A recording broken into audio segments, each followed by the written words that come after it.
this afternoon after a day of work, trying to rejig the main area, just to enjoy the lagoon from the water. Brought my fishing rod with me, but not much luck yet. But so yeah, it's nice to be up at camp. We're currently trying to get the camp built for the season, not knowing exactly when the start date will be. Trying to keep ourselves busy, but there's plenty to do. So yeah, a bit of this social media, letting people, remind people that these places still exist, and even though you can't get to them at the moment, we're still working very hard to make sure that they're here for when folk do want to come back. A bit of marketing and reservations, unfortunately mostly postponements and things, but not too many cancellations, which is positive.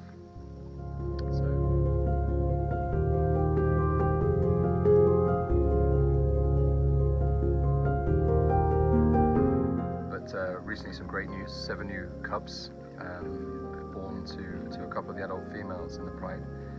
So we're very excited to get out in the bush and get on the game drives and get the cameras out and follow the progress of those 7 nippers.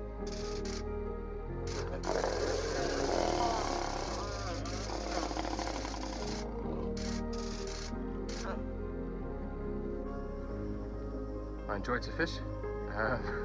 Literally, I think last year I managed to fish once. So it's a rare treat to be able to throw in a line.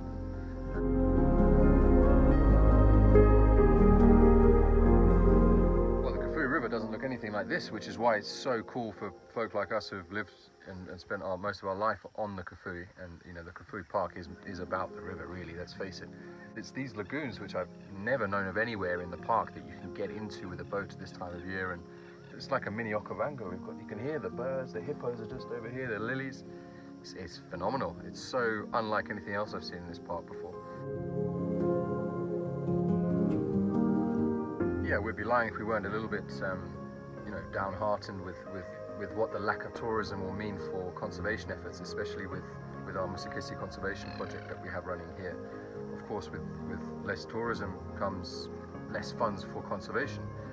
That is a simple fact, and not that it means it's the end of our projects and we'll still be fighting and carrying on.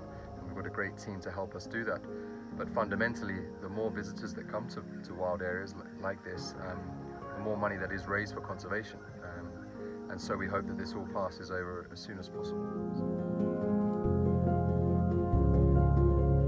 So with today being Earth Day, it's just a reminder, being out here, how lucky we are to be able to be part of areas like this, wild areas, not just here specifically, but for us, yes, and how important these areas are, not just to us, but of course the wildlife and just, yeah, humankind.